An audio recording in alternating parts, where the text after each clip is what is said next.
अस्सलामुअलैकुम बच्चों। तो आज की इस लेक्चर में एक्सरसाइज 6.8 में स्टार्ट करवा रही हूँ। 6.8 से प्रीवियस एक्सरसाइज में हम ज्योमेट्रिक सीक्वेंस को पढ़ चुके हैं। तो मैंने यहाँ पे ज्योमेट्रिक सीक्वेंस और ज्योमेट्रिक सीरीज दोनों में फ़र्क लिखा है। ये मेरे पास एक ज्योमेट्रिक सीक्वेंस है A1 R square up to so on A1 R are geometric sequence. अगर इसी के अंदर मैं कोमा की जगह पे प्लस का साइन लगा दूंगी A1 plus A1 R square plus up to so on plus आखिरी टर्म A1 R तो ये ज्योमेट्रिक सीक्वेंस नहीं बल्कि ज्योमेट्रिक सीरीज बन जाएगी। अब इस सीरीज के सम के हम फार्मूलाज देखेंगे।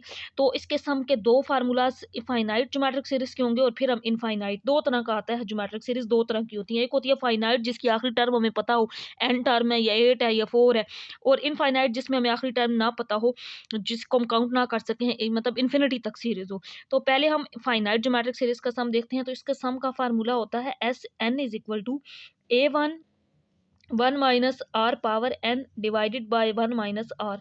ये फार्मूला उस वक्त यूज करते हैं, ये A1 इसमें सीक्वेंस सीरीज की पहली टर्म होती है, आर कॉमन रेशो होती है। कॉमन रेशो का आंसर लेस देन 1 हो तो फिर ये वाला फार्मूला यूज करते हैं।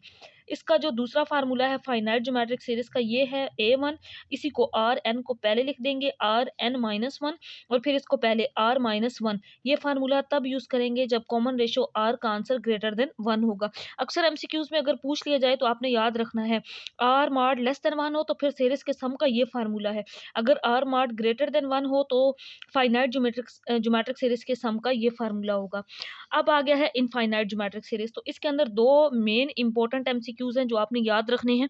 ये जो कॉन्सेप्ट अभी मैं यहाँ पे लिखने लगी हूँ, जो एमसीक्यूज भी इंपॉर्टेंट हैं, ये हम एक दो क्वेश्चंस में भी एक्सरसाइज में यूज करेंगे। ये है कि अगर आर मॉड लेस देन 1 हो, यानी कि common ratio if R mod less than 1, then sum of the series is exist. तो सीरीज का जो सम है वो एग्जिस्ट करता है, यानी कि सीरीज का सम हम निकाल सकते हैं। Then sum is exist. तो एंड सीरीज इज कन्वर्जेंट। और जो वो सीरीज होगी finite geometric infinite geometric series होगी, वो कन्वर्जेंट होगी, इज कन्वर्जेंट। तो हम कहेंगे कि सीरीज कन्वर्जेंट है।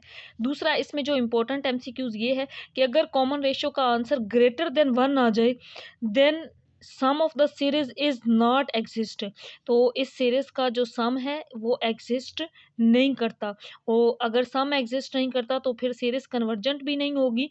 तो इसको हम लिख देंगे then series is not non convergent या नॉट कन्वर्जेंट। तो ये दो इसमें मेन इंपॉर्टेंट एमसीक्यूज थे जो आपने याद रखने हैं। आर मार्ड यानी कॉमन रेशियो लेस देन 1 होगी तो सीरीज का सम भी एग्जिस्ट करेगा और वो जो सम होगा वो कन्वर्जेंट होगा। तो नॉट कन्वर्जेंट के लिए कंडीशन ये है कि आर मार्ड ग्रेटर देन 1 होता है और सीरीज का सम भी एग्जिस्ट नहीं करता। तो यहाँ पे अब हम लिखते हैं फार्मूला इनफाइनाइट ज्योमेट्रिक सीरीज के सम निकालने का।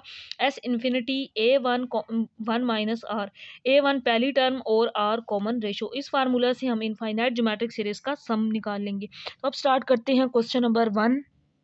बच्चों एक्सरसाइज 6.8 का क्वेश्चन नंबर 1, जिसकी स्टेटमेंट मैंने यहाँ पे लिख ली है। Find the sum of first 15 terms of the geometric sequence. ये एक ज्योमेट्रिक सीक्वेंस गिवन है, इसकी पहली 15 टर्म्स का सम निकालें।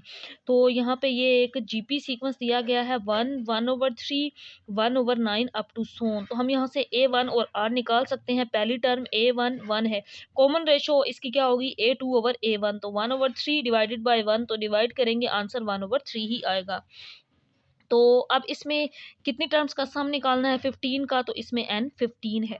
अब हमने इसमें फार्मूला कौन सा लगाना है, एस एन। अब यहाँ पे 1/3 को अगर हम डिवाइड करें तो 0.3 आता है, मीन्स आर मार्ट जो कॉमन रेशियो है इसका आंसर लेस देन 1 है। तो फर्स्ट वाला फार्मूला जो मैंने स्टार्ट में बताया था A1 1 - आर पावर n और 1 - आर वाला, ये वाला फार्मूला लगाएंगे। अब इसमें n कितना है 15 है, 15 पुट कर देंगे। A1 1 है, 1 - आर पावर n, तो 1/3 इसकी पावर n ले लेंगे डिवाइडेड बाय 1 - आर की वैल्यू यहाँ पे 1/3 पुट कर देंगे। अब इसको सिंप्लीफाई कर लेंगे एक दो स्टेप्स इसके, और 1 - 1 की पावर जब n लेंगे आंसर 1 आएगा और यहाँ पे 3 पावर n आ जाएगा।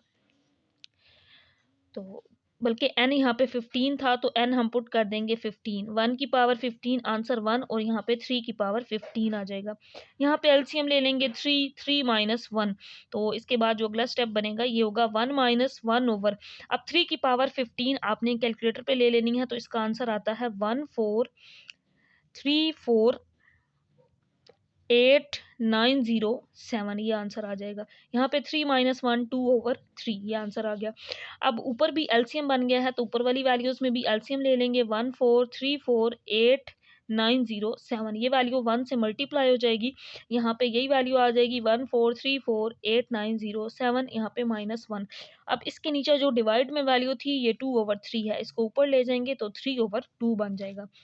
अब इस वैल्यू को 1 में से अब माइनस कर देंगे तो ये आ जाएगा 1434890 7 था लास्ट पे, एक इसमें से निकालेंगे 6 हो जाएगा और ये वाली वैल्यू एज इट इज़ लिख लेंगे सेम इसी तरह। अब ऊपर वाली वैल्यू को 3 से और नीचे वाली वैल्यू को 2 से मल्टीप्लाई कर देंगे तो जब कैलकुलेटर पे मल्टीप्लाई करेंगे इसका आंसर आ जाता है 430467118 और जब इसको 2 से मल्टीप्लाई करेंगे तो इसको 3 से मल्टीप्लाई करेंगे, ये आंसर आ जाएगा। अब इसी वैल्यू को 2 से मल्टीप्लाई कर देंगे तो इसका आंसर आएगा 28697,814। तो अब यहाँ पे ऊपर वाले नंबर अगर हम इन दो वैल्यूज़ की कटिंग भी कर सकते हैं तो हमने देखना है कि किस टेबल पे हम कटिंग कर सकते हैं। तो 6 के टेबल पे कटिंग कर सकते हैं या आप कैलकुलेटर पे ऊपर वाली वैल्यू को सेपरेट 6 पे डिवाइड कर दें, नीचे वाली वैल्यू को भी 6 पे डिवाइड कर दें। तो मैंने यहाँ पे कटिंग नहीं की बल्कि इसको भी 6 पे डिवाइड कर दिया है और नीचे वाली वैल्यू को भी 6 पे डिवाइड कर दिया है। तो यहाँ पे आंसर आ जाएगा 717453 इस वैल्यू को डिवाइड करने से। जब इस वैल्यू को 6 पे डिवाइड करेंगे तो इसका आंसर आ जाएगा 4782969। तो ये आ गया है इस जीपी सीक्वेंस ज्योमेट्रिक सीरीज की 15 टर्म्स का सम। तो ये इसका आंसर आ गया। इसमें सम के इस फार्मूला में वैल्यूज पुट की, पहले यहाँ से a1 और r फाइंड कर लिया है, फिर सम के इस फार्मूला में क्योंकि r mod लेस देन 1 ये 0.3 बनता है यानी कि 1 से कम है तो ये वाला फार्मूला लगाएंगे। इसी फार्मूलाज में वैल्यूज पुट करके यहाँ पे सिंपल एलसीएम लिया है, इस वैल्यू को ऊपर ले गए 3/2 मल्टीप्लाई किया, फिर 6 पे डिवाइड किया तो ये आंसर आ गया इसका।